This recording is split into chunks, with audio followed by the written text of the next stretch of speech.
February 15th, 1988. A hospital room in Los Angeles. A man dying of cancer opens his eyes, looks at his sister, and delivers his final words to the world. "I'd hate to die twice. It's so boring. Not profound, not inspirational, not the peaceful acceptance you'd expect from one of history's greatest minds." And across town, on a blackboard in his Caltech office, 7 words remained untouched. "What I cannot create, I do not understand." Between these two statements, one about boredom, one about creation, lies a truth so devastating it destroys everything your education taught you about learning. You spent years in classrooms, you earned degrees, you passed tests, and none of it taught you what Richard Feynman knew from the beginning. You don't understand anything you cannot rebuild from nothing. Schools never taught you this. They couldn't. Because if they did, you wouldn't need them anymore. His final message wasn't a goodbye. It was an indictment of every teacher who made you memorize without understanding, of every test that rewarded regurgitation over creation, of every diploma that certified compliance instead of comprehension. And you believed the system. You thought passing meant learning. You thought degrees meant understanding. Feynman died knowing better, and what he left behind exposes the fraud. The lie started early: elementary school, middle school, high school. The same pattern repeated for 12 years. Teacher talks, you listen. Teacher writes, you copy. Teacher tests, you memorize. They called this education. They measured it with grades. They certified it with diplomas. He said, and it trained you to be intellectually helpless. You can recite facts. You can reference sources. You can pass exams. But here's what schools never asked you to do: rebuild the knowledge from scratch. Take a concept you learned and derive it yourself using only first principles. No textbook, no notes, no formulas handed to you. Build it. You can't, and that's not an accident. Feynman spent his entire career doing exactly what schools never taught you. While other physicists memorized equations, he derived his own. While other students copied lecture notes, he rebuilt physics in his personal notebooks. While other professors taught from established textbooks, he created new frameworks from nothing. As documented in James Gleick's biography, Genius, Feynman's approach was fundamentally different from everyone around him. He didn't trust understanding until he could create it himself.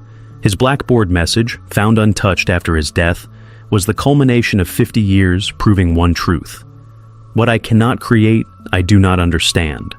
Not what I cannot memorize, not what I cannot repeat, what I cannot create. Schools taught you the opposite. They taught you that understanding means recognition. See the formula, remember the formula, apply the formula. That's not understanding, that's performance. And Feynman's death exposed the difference. You were cheated, not by accident, by design. Because educational systems aren't built for understanding. They're built for certification, for processing, for compliance. Real understanding, the kind Feynman demanded of himself, makes you dangerous, self-sufficient, immune to institutional authority. Oh, that's what they trained out of you. And his final words reveal why this matters more than you realize. MIT, 1939. A 21-year-old student sits in Professor John Wheeler's quantum mechanics class. While other students frantically copy equations from the blackboard, Richard Feynman sits with a blank notebook, not taking notes. Rebuilding. Every equation Wheeler presents, Feynman derives independently. Every concept the professor introduces, Feynman reconstructs from first principles. His classmates think he's brilliant. They're wrong. He's just refusing to fake understanding. As documented in Surely You're Joking, Mr. Feynman, he developed this method early. He didn't trust any knowledge he couldn't recreate himself. If someone showed him a physics problem solved one way, he'd solve it 3 other ways. Not to show off, to verify he actually understood what was happening beneath the mathematics. This wasn't genius. This was discipline. The discipline to never pretend comprehension. And schools never taught you this discipline because it would break their system. Think about how you were educated. Teacher presents information. You consume it. Test arrives. You regurgitate it. Semester ends. You forget it. Then you move to the next subject and repeat the cycle. Consumption, regurgitation, forgetting, for years. Feynman did the opposite.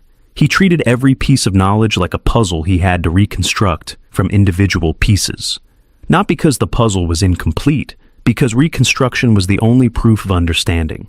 While schools taught you to be a container, pour information in, and pour information out, Feynman taught himself to be a creator.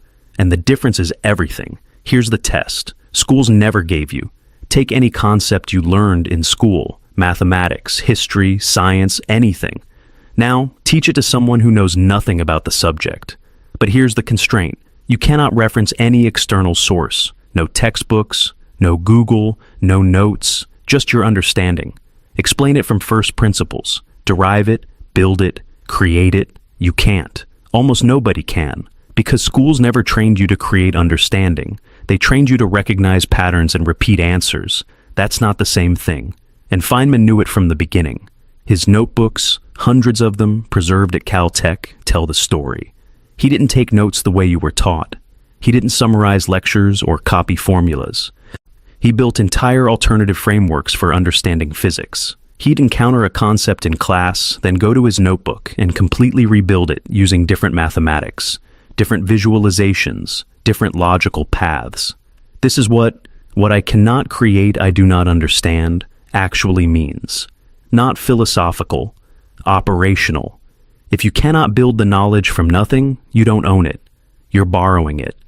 And borrowed knowledge disappears the moment you need it most. But schools can't teach this, because creation takes time. It takes failure. It takes the freedom to explore wrong paths and dead ends. And educational systems can't afford that. They have curricula, schedules, standardized tests. So they optimize for what can be measured quickly. Memorization. They trained you to be fast and shallow instead of slow and deep. And they certified that shallowness with degrees. Feynman refused, and by the time he died, he'd accumulated a different kind of education. One built on creation, not consumption. One that couldn't be tested with multiple choice questions or certified with diplomas. One that actually worked, February 1988. The cancer had spread, months of treatment, procedures, tests. The same hospital routines repeating in endless loops. For most people, this would be frightening, painful, tragic. For Feynman, it was boring.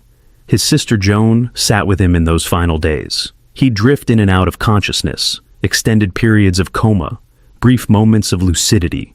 And in one of those moments, he opened his eyes and spoke his last words. "I'd hate to die twice. It's so boring. Not, I love you. Not, I'm at peace. Not the deathbed wisdom you'd expect from someone who spent 70 years understanding the universe. Boring. The process of dying, the repetitive medical procedures, the same declining patterns, the loop of deterioration, bored him. Why does this matter? Because it exposes something fundamental about how Feynman's mind worked, and how different it was from what schools taught you. Boredom, for Feynman, wasn't about comfort or entertainment. It was intellectual. He found repetition without discovery intolerable. The same process repeating without new understanding being created. That was death to him. More than physical death. Intellectual death. And schools trained you to tolerate exactly that. How many hours did you sit through classes where the same information was presented the same way, semester after semester? How many times did you complete homework that was just repetition without discovery?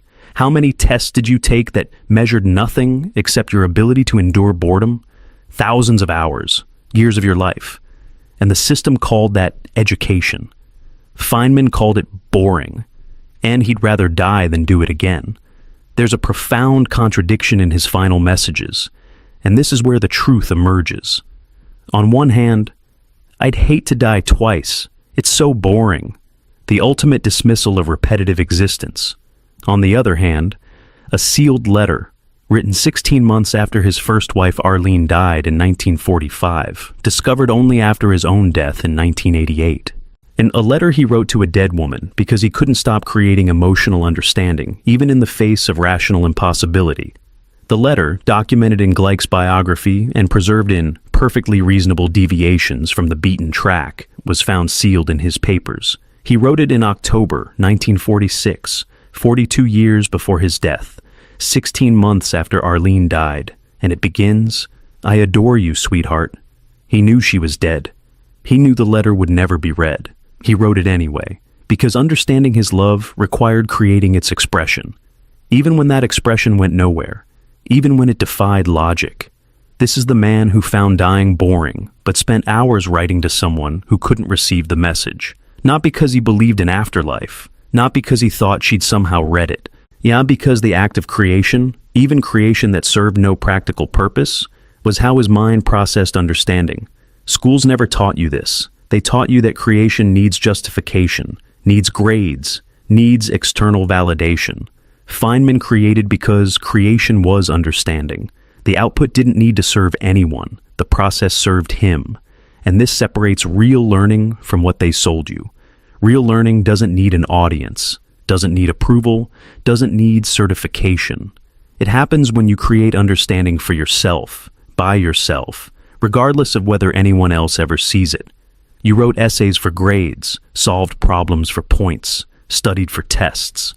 Every act of learning in school was transactional. You created for external reward. And when the reward stopped, when you graduated, or when the class ended, the creation stopped too.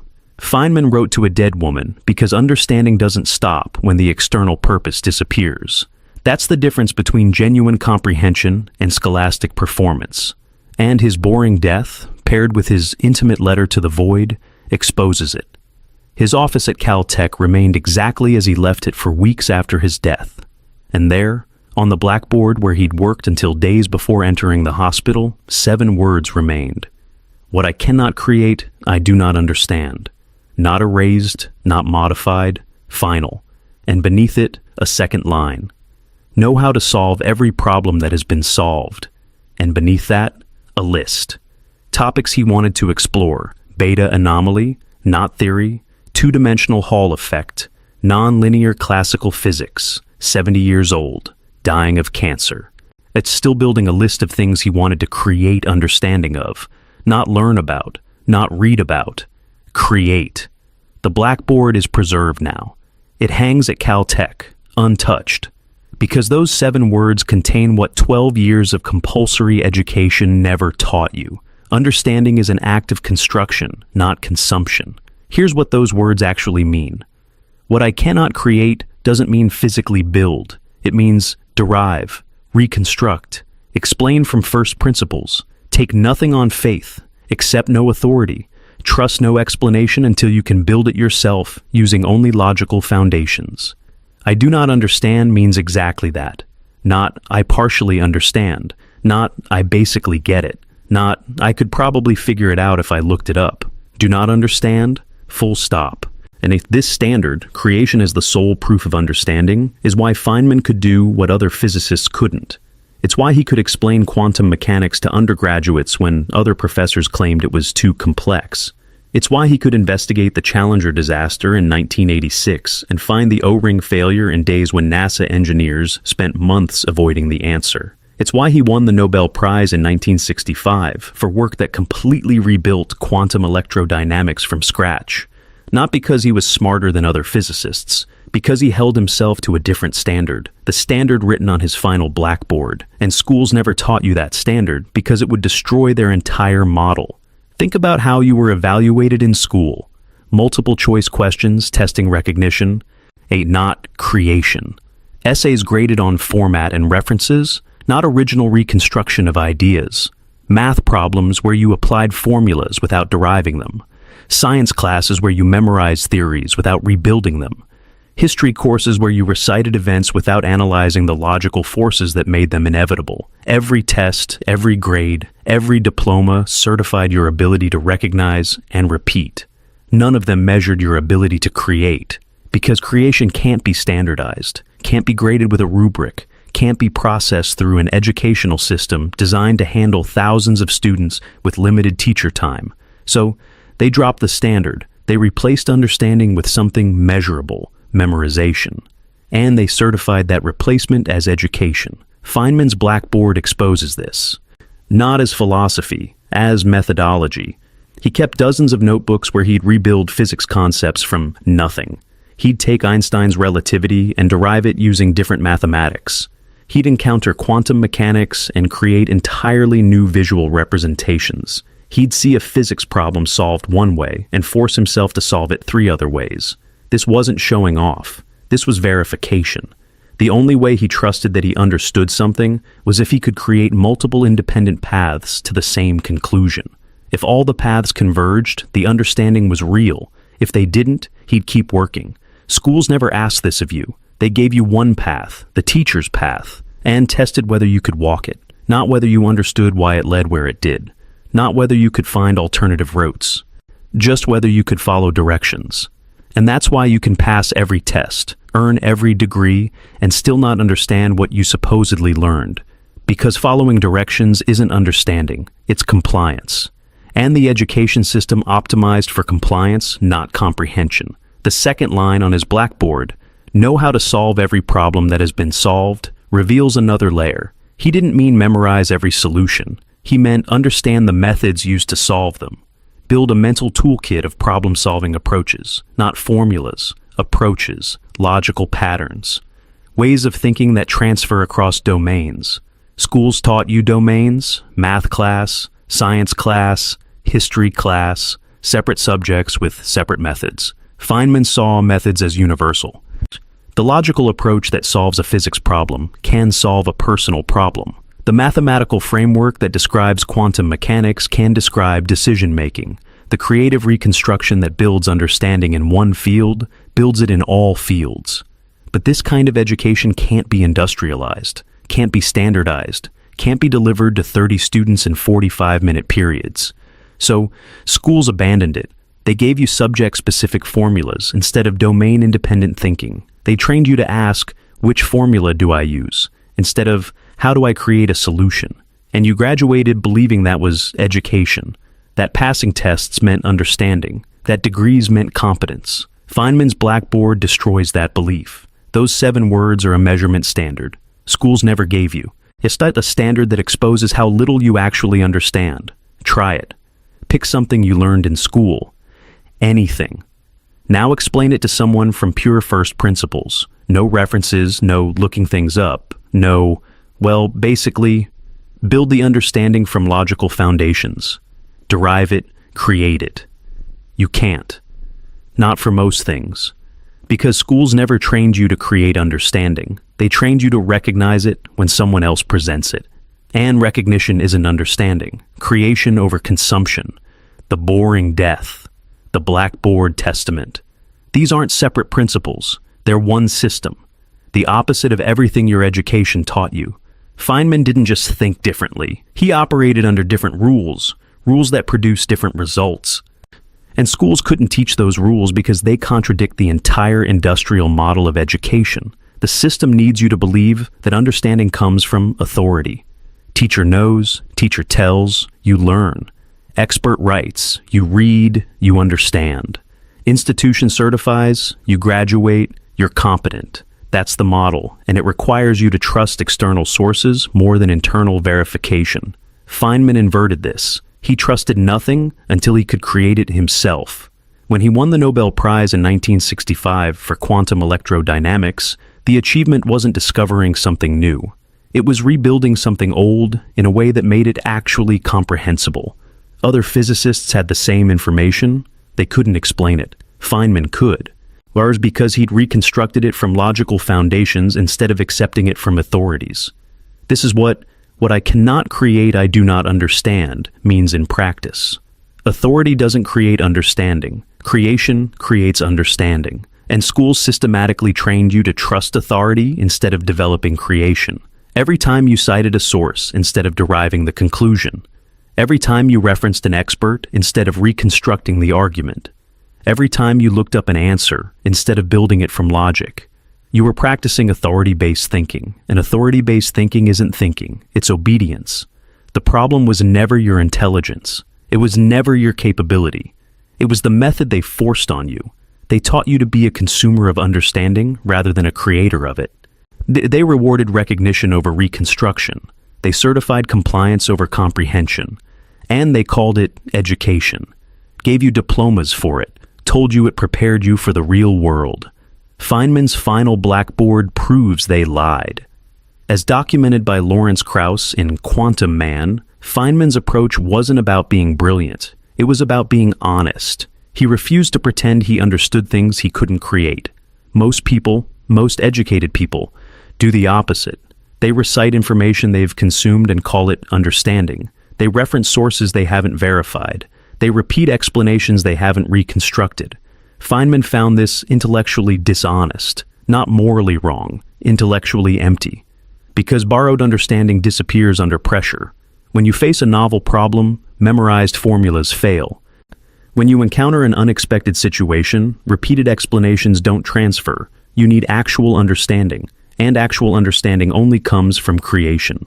The sealed letter to Arlene reveals the emotional dimension of this. He wrote it because he needed to create understanding of his own love, not for her, for himself. The act of writing, of creating expression, was how he processed comprehension, even when the output served no purpose, even when it would remain sealed for 42 years. This is what schools never taught you. Creation is the process of understanding, not the product. You were trained to create for evaluation, for grades, for certification. And when those external rewards disappeared, you stopped creating. Because you never learned that creation serves understanding regardless of whether anyone else values the output. You write to understand what you think. You teach to understand what you know. You derive formulas to understand their meaning. You reconstruct arguments to understand their logic. The creation itself is the understanding. Everything else is performance. Feynman died understanding this. He died with a list of things he wanted to create understanding of. He died having written to a dead woman because creating expression was how he understood emotion. He died leaving 7 words on a blackboard that expose everything schools got wrong, and you were never taught this because it would make you immune to their systems. Self-sufficient, dangerous. Feynman died February 15, 1988, 70 years old. Named 2 types of cancer, months of declining health, and his final conscious contribution to the world was calling the dying process boring, not the death itself, the repetition, the loop of deterioration without discovery. He'd rather not experience it twice, not because it was painful, because it created nothing. The man who spent 50 years proving that understanding requires creation found a process that created nothing intolerable, even as it killed him. That's how deep the principle went. His blackboard remained, 7 words that contain what schools deliberately never taught you. What I cannot create, I do not understand. The problem was never your intelligence. It was never your effort. It was the methodology they forced on you for 12 years minimum, often 16 or more. They taught you consumption and called it learning. They taught you recognition and called it understanding. They taught you compliance and called it education. You believed them. You thought passing tests meant comprehension. You thought degrees meant capability. You thought credentials meant understanding. Feynman's final message destroys that belief. And once you see it, you can't unsee it. Every book you read without reconstructing the arguments, consumption, not understanding. Every concept you learned without deriving from first principles, recognition, not comprehension. Every skill you mastered without being able to teach it from scratch, performance, not capability. The uncomfortable truth is that most of what you think you understand, you don't. You recognize it. You can repeat it.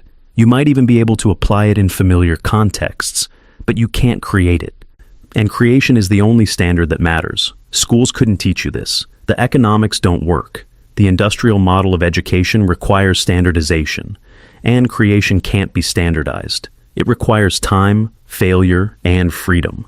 Schools have none of those, so they replaced creation with consumption and hoped you wouldn't notice the difference. You didn't, until now. Feynman noticed from the beginning. He built an entire career on refusing to accept understanding he couldn't create. And when he died, he left the proof on his blackboard, not as inspiration, as instruction, as an indictment of every educational system that certified your consumption as understanding. You can't undo those years of miseducation, but you can stop pretending consumption is understanding. You can start demanding creation of yourself. That's what those 7 words mean, not philosophy, methodology. What you cannot create, you do not understand. And you cannot create most of what you think you know. That's not your failure, that's their lie, and now you see it. The blackboard had more than those 7 words. Beneath them, know how to solve every problem that has been solved. And beneath that, a list. Topics he wanted to explore before he died. Beta anomaly, knot theory, Hall effect. Problems he wanted to create understanding of. 70 years old, dying, still making lists of things to rebuild from first principles. Because the method doesn't stop. The demand for creation doesn't pause just because death approaches. Understanding through creation was how he existed, and schools trained you to exist differently. But that second line, know how to solve every problem that has been solved, reveals another principle, another thing they never taught you. And it explains why credentials fail when real problems arrive, why experts often can't solve novel situations, why your education prepared you for tests but not for life. Because knowing how to solve every solved problem isn't about memorization, it's about methods. And methods are what schools replaced with formulas.